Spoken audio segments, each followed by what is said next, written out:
Ayan. At syempre, yung isa pa nating balita ngayon ay ang Pilipinas ang ayuda country. Ayan ha. Ayuda country mga bossing ang Pilipinas. Ito, pakita natin itong balitang ito. Ayan.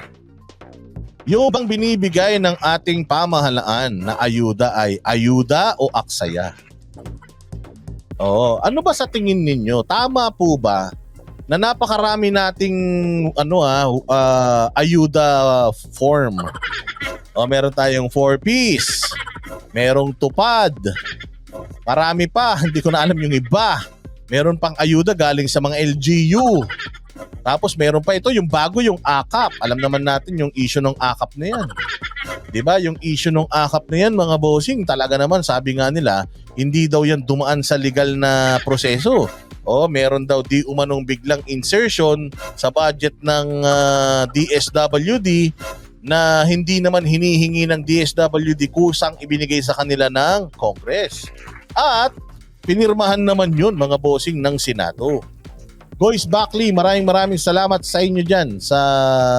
Saan ba itong Saan na nga pala to? Si Goyce Backley nakatira? Maraming salamat sa iyo, sir. You are... Ay, madam, sir, or whatever. Thank you very much, Goyce. Mabuhay ka. At sana ay mas marami ka pang blessing na marinig sa iyong buhay. Kasi sabi ko nga sa inyo, magbibigay din pala kayo ng napakaraming ayuda. Kasi kung natatandaan nyo, yes, Norway nga pala. Thank you dyan sa Norway, Goyce Backley. Matagal na to sa akin nagpapakulay si Goyce Backley. Ganito yan mga bossing ha. Itong nung nakaraan, di ba, pinapaliwanag ko naman sa inyo, lagi nyo sinasabi, 10K ayuda ni Cayetano, 10K ayuda ni Cayetano. Pinropose siya po yan sa Senate at inano po yan, dinecline po yan ng mismong administration sa pangunguna ni Jokno. Wala daw tayong pera. Kasi talagang seryoso si Cayetano na ibigay yung 10K na yan dahil putya, lahat na lang yung mukha niya nakapaskil yung 10K dun eh. Nilakad niya yan sa pamahalaan pero dinecline yan ng budget secretary kasi wala daw tayong pera. Pero bigla na lang may mga ganitong insertion. Tapos may malalaman ka, wala tayong pera pero yung travel expense ng Congress ang laki-laki. Tapos hindi naman pala nila na-utilize. So sayang, ang daming nasasayang na mga budgetan mga bossing. Dahil lang sa kanilang kakurakutan. Tapos biglang ngayon may mga napakaraming form ng ayuda at feeling ko talaga itong ayuda ay ginagawa nitong tamad ang mga Pilipino. Ginagawa ng ayuda na tamad at hindi progresibo ang mga Pilipino. Ayaw nitong ayuda na ito na umangat ang buhay ng mga Pilipino kasi kapag ang mga Pilipino umangat ang buhay, let's say for example yung ginagamit nila sa ayuda na to inaano nila, kumbaga ang ayuda na ibigay sa tao ay trabaho. Yung sustainable na income. Kung yun ang ginagawa ninyo, trabaho at yun ang binibigay nyo sa tao, syempre ang tao lahat aangat ang buhay niyan pag umangat na buhay niyan, kaya mo pa bang bilhin yan? Kaya mo pa bang bilhin ng boto niyan? Kung mabibili mo man yung boto niyan, sigurado ko mas mahal na yung iyong kapital. Kasi sa panahon ngayon, ang kapital nila sa pagbili ng boto, 500 500 pataas hanggang 5,000 hanggang 10,000. So kung tataas ang buhay at antas ng pamumuhay ng mga Pilipino, edi mas tataas din yung kanilang yung kanilang pwedeng ipang-bribe sa tao para iboto sila. So ginagawang tamad netong mga ayuda na to, yung mga Pilipino, at saka hindi lang ginagawang tamad Tingnan mo 4Ps. Kailangan dyan ang anak mo madami. So anak ko dadalawa pa lang. Dagdagan natin para makapasok tayo sa 4Ps. Mantakin mo, nasarapan ka na, nagka 4Ps ka pa.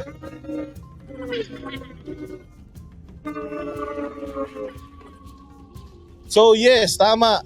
Yung totoong poverty porn, nangyayari po yan tuwing kampanya na laging nagagamit yung mga mahihirap sa kanilang mga plataforma. Pero pag nanalo sila, putya, ang talagang target lang nila ay yung laman ng kanilang bulsa. Sabi nga ni Teresita, ginagawa nilang tamad ang mahihirap sa ayuda at tupad. Kapiranggot lang naman ang binibigay nila. Totoo. Oo. Kaya sabi nga, mas maganda na kesa ayuda, sabi nga ni Lizelle Mabi, ibigay mo na lang. Ay ano na lang, trabaho. O kaya ibigay mo na lang sa tao na accessible ang lahat. Accessible ang murang bilihin.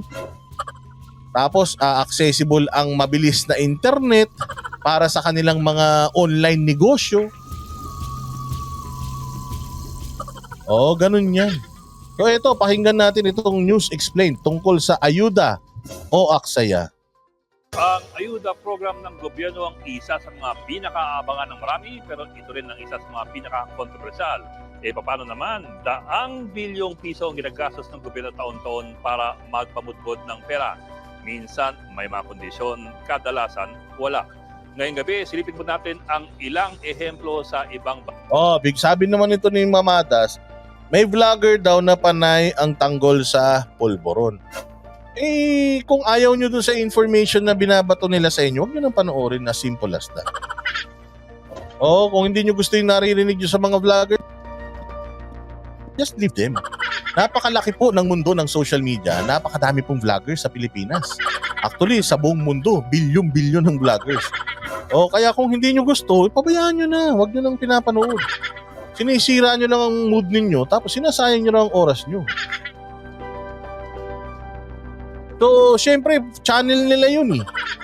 Gagawin nila kung anong gusto nilang gawin dun. Bayaan nyo sila. Iwanan nyo. Ganun lang yun. Maghanap kayo nung mapapanood din nyo na magiging masaya ang inyong mga puso. Walang diktadorya, walang monopolya dito sa mga nagba-vlog. Kung ayaw nyo yung mga naririnig nyo sa mga vloggers, layasan nyo, maghanap kayo ng iba. There are plenty of fish in the sea. Buster, boy ka pa? Walang iya, Buster, anong oras na? 11:00 na, dapat tulog na tulog ka.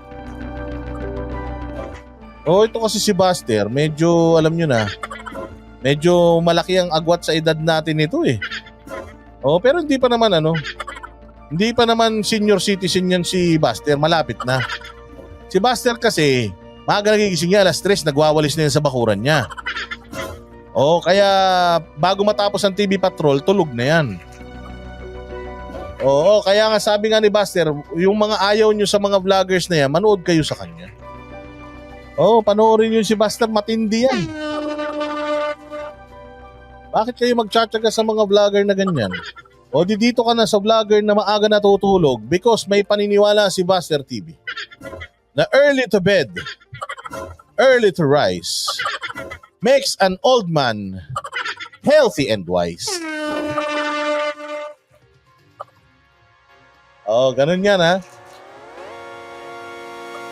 Ganun niya. Kaya punta kayo kay Buster. Maaga natutulog yan, kaya ang utak niyan fresh na fresh lagi. Di ba? Sige, balik na tayo. Yung mga, kung ayaw nyo sa mga vloggers pinapanood nyo ha. Maluwag pa dito sa amin, maluwag pa.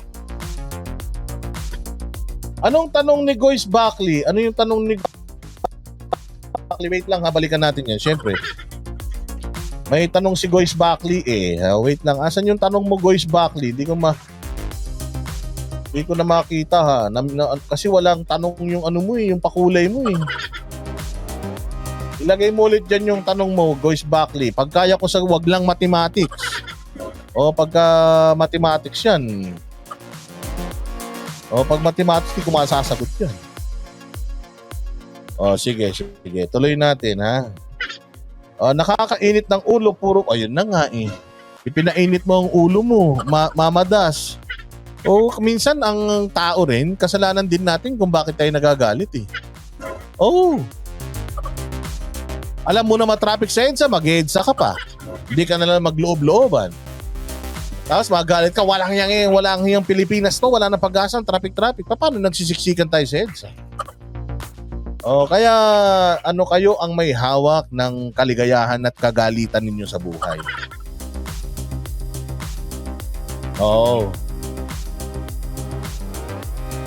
Ayan, sige, diretso na natin to. natin. O yan, play. bansa. Talaga bang nakakatulong ang mga ayudang ito? Sulit ba ang perang nilalabas o nagamit lamang sa politika? Sa nakaraang 17 taon, dumami ng dumami ang mga ayuda programs ng ating gobyerno. Nagsimula po ito sa 4Ps o yung Conditional Cash Transfer Program nung panahon ni Pangulong Gloria Arroyo. Conditional po ito. Ibig sabihin, mabibigyan lamang ng ayuda ang mga beneficiary kung susunod sila sa ilang rekisitos. Ang mga rekisitos na ito ay dinisenyo para maengganyong ipadala ang mga bata sa eskwelahan at sa mga health centers. Halimbawa, merong subsidy na 300 to 700 pesos kada bata na pinapadala ng pamilya sa eskwelahan. Meron ding 750 pesos na health subsidy dahil sa pagdalaw sa mga health centers. Ayon sa World Bank, ang pinakamasugid na nagtutulak nitong mga conditional cash transfers, marami raw ebidensya na napapabuti ng CCT ang buhay ng mga mahihirap. Taong 1997, 3 bansa lamang sa buong mundo ang nagpapatupad ng conditional cash transfers o yung mga CCT. Pagdating ng 2007, isang dekada, 27 bansa na po ang nagpapatupad ng conditional cash transfers. Ang Pilipinas sumali sa CCT Club noong taong 2007. Matapos nga ng Sabi siguro ng Pilipinas, uy, may ano dun, maganda yung CCT. Uy, okay yun. Malaki kita dun. Malaki kita dun. Sali nga ako. 17 taon, nitong 2024, nasa 112.8 billion pesos na po ang 4Ps para sa 4.4 million ng mga beneficiary na tinuguriang poorest of the poor. Ayan na, ganyan karami. 112.8 billion ang sa 2024 ang budget para sa 4Ps at noong 2023 102. So paano nakakabuti yan? From 2023 nadagdagan tayo ng 10 billion. Diba? Ayon dun sa report, nakakabuti daw. Ano nakabuti? Mas dumami yung tamad, Antakin mo kung itong pera na to ginawa nyo, pinang-invest ninyo ng negosyo, di sana lumago yan, mas maraming natulungan yan. Ang mga benepisyaryo nitong negosyong itatayo natin ay ang mga mahihirap. Diba? Di sana, hindi na kayo bigay ng bigay. Kasi may trabaho na sila, may sweldo na sila, o di capable na sila on their own. Nagkakasundo ang maraming dalubhasa na nakakatulong naman itong CCT sa short term at the very least para may panggastos ang mga mahihirap sa pang-araw-araw na buhay. Pero ayon din sa ilang dalubhasa, wala pang malinaw na ebidensya na ang daang bilyong pisong gastos kada taon ay nakakaahon nga sa iyo sa kahirapan. Sa pag-aaral naman ni Pierre Levasseur sa CCT ng Mexico na tinawag na Progresa o Progress, meron siyang napansin. Sa kanyang pag-aaral, 7% ng mga beneficiaries ng Mexican CCT sa urban areas ay nalalaglag sa programa. At ang problema, ang madalas natatanggal ay ang mga mas nangangailangan o yung mga pinakamahirap na siyang target dapat ng CCT. Sila kasi ang Oy, totoo yan totoo yan. Ang sabi rito ay minsan nalalaglag sa programa yung sobrang hirap talaga. Totoo yan kasi ngayon yung 4Ps, Diyos ko po. Yung 4Ps dapat yan, napupunta yan sa mga pinakamahihirap na pamilya na talagang hindi na kaya magtaguyod Pero parang ang nangyayari, itong 4Ps na to, nawi-weaponize ito Para Para iboto si Kapitan. Netong mga pamilya na ito. Kasi pag di nyo binoto si Kapitan, kapag hindi nyo sinunod si Kapitan, tanggalin kayo dyan, Diba? Sa ibang bansa, naniniwala ako na yung ayuda ay talagang kumbaga sincere yung kanilang pagtulong sa mga mahihirap nilang constituents. Dito kasi sa Pilipinas, weaponized Sa Pilipinas kasi, hindi na yung essence talaga ng pagbibigay ng tulong ay hindi na nasusunod. Actually, hindi na nga yung hindi na nga yung guidelines ang sinusunod Talagang dito sa Pilipinas parang wala nang morals hirapan na tuparin ang mga kondisyon sa CCT, gaya po ng pagpapaaral ng mga bata, imbes na sila ay pagtrabahuin para merong kita. Kahit ang World Bank, ginigiit na hindi magic bullet ang CCT at kailangang may kasabay itong ibang mga programa para maiahon ng tao sa kahirapan. Eksakto. Dapat meron po yung kaakibat na plano. Halimbawa, ano yung ibibigay nating tulong sa mga hihirap na ito? Ikaw, ano bang specialty mo? Ikaw na mahirap, dapat may counseling din yan eh. Bakit ka mahirap? Ilan ang anak mo? 6? Ang hirap na ng buhay mo, 6 pa yung anak mo. Ano naisip mo? Ano papakain mo sa mga yan? Hirap ka, di ba? Walang yan. Saan ka magaling? Magaling kang, galing po ako sa, galing po ako sa probinsya ng maraming isda. Magaling po ako mangisda, magaling po ako manisid. Anong ginagawa mo rito? Sa Maynila, kasi po maghanap sana ako ng trabaho dito kasi nasasawa na ako mangisda. Hindi, kung yun ang galing mo, yun yung in-nurture natin.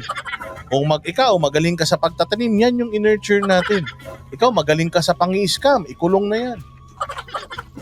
Ikaw magaling ka sa ganito, magaling ka manahi, magaling ka ganyan. Dapat ganun yung programa natin. Hindi lang natin basta binibigyan ng pera bahala na kayo, magbingo kayo. Hindi dapat ganun. Dapat yung mga binibigyan natin ng tulong, ina-uplift din natin yung kanilang kumbaga spirit na hindi lang sila namamalimos sa gobyerno. Ikaw magaling ka mangisda, ito yung pera mo, ito bangka, ito lambat. Mangisda ka, di ba? Ganun yun.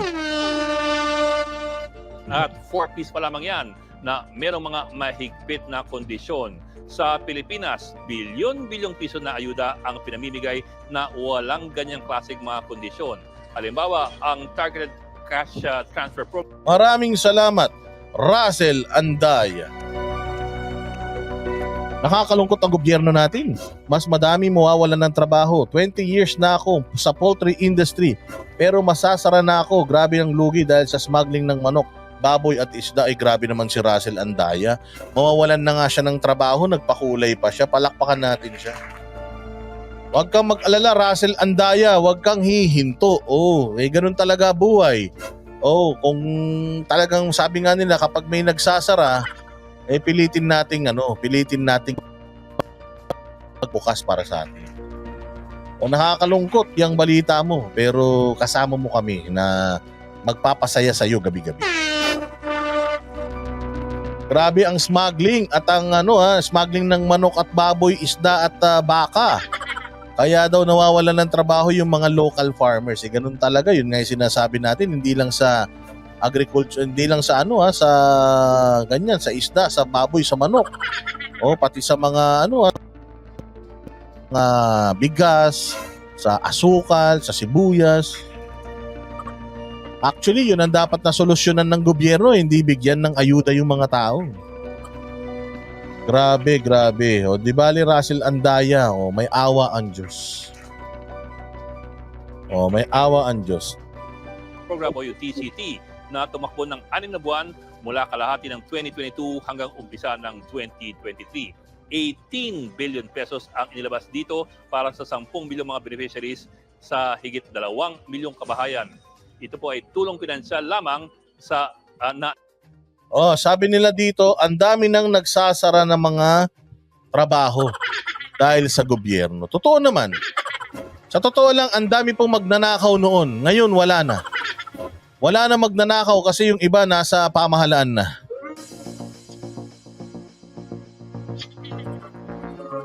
Nawalan na yung mga magnanakaw, mga mandurugas, mandarambong. Sa kalsada, wala na kasi ang tindi nung nila. Sa sobrang tindi magnakaw ng mga nasa gobyerno, yung mga magnanakaw sa kalsada, wala na daw silang manakaw. Hindi ba? Totoo yun. Sa sobrang kurakong ng mga kumbaga pinuhari ng magnanakaw yung mga nasa namumuno sa atin ngayon, animal yan. Yung mga hold-upper, snatcher dyan, tinamad na. Kasi minsan daw pag nang hold up sila, hold up to. Minsan daw naaawa sila.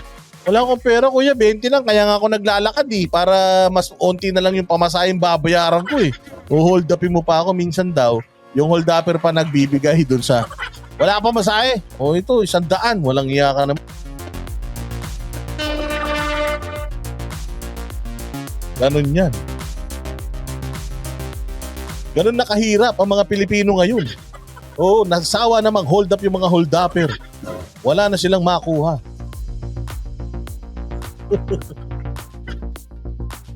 Animal yan, no? Talaga naman. No? Sige, diretso. 500 piso kada buwan panlaban sa pagtaas ng presyo ng mga bilihin, 500 pesos per month. Nariyan din ang AICS o ang Assistance to Individuals. Kutsa, may ganun na. Meron pang AICS. Assistance to Individuals in Crisis Situation. Meron pa silang pantawid pamilyang problema ng Pilipinas. 4 piece yun, ha? Pantawid problema ng Pilipinas. Pantawid pamilya na problema ng Pilipinas. 4 na piso. O, tas meron pang ganito, AICS. Animal yan. Ang dami. Situation. Para sa taong 2024, nasa higit 34 billion ang budget po nito para sa mga taong nasa krisis, maging medikal, pagpapalibing, edukasyon, transportasyon o pagkain. At ang pinakabago at pinaka-controversial so far ay Ayun na, yung AKAP. Palakpakan. Ayuda sa kapos. Ang kita program. Teka, dapat yan sa mga nasa pamahalaan yan, ha? Ayuda sa kapos ang kita. Di ba kapos naman lagi ang kita nila kaya nagnanakaw sila? Walang yan. A one-time cash grant of 5,000 for near poor segment animal. Grabe, no? Grabe, mga bossing. Ang dami nilang kaperahan. Ang dami. Pera. Tayo ko nga sa iyo eh. Ako, hirap na hirap ako magbayad ng buwis eh. Maniwala ka. Bago ko mahawakan yung sweldo ko, nauna pa, BIR magkaltas. Magkaltas ng mga kung ano-anong dapat ikaltas. Samantalang ako, wala akong natatanggap na ayuda. Wala. Meron naman pala. Meron naman kaming pa-Christmas galing sa LGU. Meron naman. Pero yung ayuda na katulad niyan, wala eh. Sabi ko nga sa inyo, dito sa Pilipinas, ang nakikinabang sa pera ng bayan, alam nyo kung sino? Yung sobrang kurakot na mayayaman at saka yung may hirap na walang mga ginawa sa buhay kundi magkadyutan para magbuntisan na magbuntisan. Yun yung tapos tayong mga middle class na makukuba, nakakatrabaho, kakakaltas ng BIR ng mga salary taxes na animal na yan, tayo yung wala man lang silang programa para sa atin. Diba? Ano ba naman yung ayuda sa hindi masyadong kapos ang kita? Diba? Pasok tayo dun eh. Sa hindi masyadong kapos. Kapos pa din eh. Pero hindi masyado. Lagi na lang puro sa kapos eh. Paano naman kaming mga nasa gitna?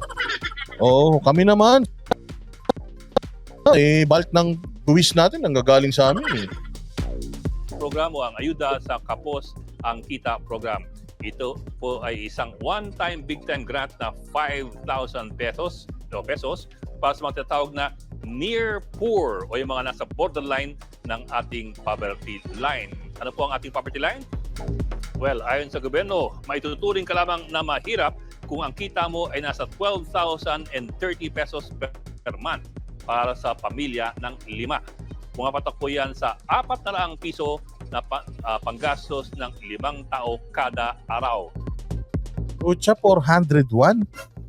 Sa isang araw ng 5 tao, ibig sabihin, ang pinipeg ng gobyerno is sa 5 tao, 401. So, 401 divide by 5. Sige nga, mag-mathematics nga kayo, 401 divide by 5. Sige nga, dito nga ako mathematics sa sa cellphone ko ba. 401 divide by 5. Walang yan, 80. 80 isang araw. Diyos ko po. Paano mabubuhay sa 80 isang araw? Kutsa kakain ka 3 beses. Kawawa ang Pilipinas, kawawa, sobra. 80.2, ilan sa dollars, ilan yan? Mantakin mo sa dollars, parang $1.5 lang yan. Animal, no? Kawawa mga Pilipino talaga. Kasama na dapat yan ang iyong pagkain, renta, kuryente, tubig, edukasyon at transportasyon at siguro pati na rin wifi. Kung lumabas ka sa 12,000 poverty threshold na yan, technically, hindi ka po mahirap. Baka nandun ka sa tinatawag na near poor at maaari kang mag-avail sa AKAP program. Yun lang, itong AKAP program gaya ng ibang mga ayuda program ay pinagsususpensyahan tuloy na nagagamit sa politika. Ayon sa ilang senador, Ayun pala yung AKAP pala pang near poor. So kung ang sweldo mo ay nasa mga 13,000 na, so doon ka naman daw pwede sa AKAP. So yung 4Ps para sa mga mararaming anak, yung AIX para doon sa mga 12,000 ng kita pababa, sa 5 sila. Tapos ito namang AKAP ay doon sa near poor. Kung medyo tumaas ka na doon sa 12,000 plus, pasok ka na sa AIX. baka nagagamit itong pang-engganyo sa People's Initiative para amendahan ang konstitusyon. At yan ang marahil ang trahedya natin sa Pilipinas, daang bilyong pisong ayuda para dapat sa ikabubuti ng milyon-milyon na mga may hirap. Pero ang tanong pa rin ng marami, kung bubuti nga ba ang kalagayan ng maraming Pilipino at kung may hangganan ba ang pagbibigay ng ayuda. Yun! So yun ang tanong. Kung ito bang pagbibigay ng ayuda ay nakakatulong pa ba or ginagawa na lang nilang tamad yung mga Pilipino kasi nga hindi nila kayang solusyonan yung talagang totoong mga issue ng bayan. Kasi sa totoo lang, mas madali pong magbigay ng pera lalo na kung hindi mo pera yung ibibigay mo. Subukan mo na yung mga ipamimigay na yan sa may hirap galing sa bulsa nila, hindi magbibigay ang mga yan. Ang sasabihin nila, hoy, magsumikap kayo. Oo, magsumikap kayo. Mga walang hiya kayo. Bakit kayo hihingi? Ganun ang napakadaling magbigay ng pera pag hindi sa'yo galing. At tapos ikaw ang bidang-bida. Bidang-bida yung taga DSWD. Bidang-bida yung boss ng DSWD. Bidang-bida yung congressman. Bidang-bida yung senador. So yun yung sinasabi natin mga bossing na problema. So hindi nila kayang solusyonan yung problema sa ekonomiya, pagtaas ng bilihin, problema sa smuggling, yung problema na magsasaka natin, anong kanilang pinakamabilis na gagawin. Na. Ano ba ang bottom line? Ganun sila mag-brainstorming. Ano ba ang problema talaga ng mga Pilipino? Di ba pera lang naman? Kung pera lang, wag na tayo mag-isip ng mga programa, bigyan na lang ng pera yan, tapos ang usapan. Ang problema, pag yung pera naubos, di gutom na naman yan. Nasolusyonan mo yung problema nila? Hindi. Nasolusyonan mo yung problema nila ng mga 3 araw sa isang buwan. Kasi kung hindi sila makakatanggap niyan sa susunod na buwan, iyari na, wala na. Yun mga bossing. Yan ang problema mga boss sa bayan natin. Hindi ba? Yun yung pinakamadaling paraan Pinakamadaling paraan para yung ating mga mamamayan ay tumigil sa kakareklamo, tapalan mo ng pera. Yan, yung isa pa, ito yung ayuda. Tapos pakinggan din natin 'to.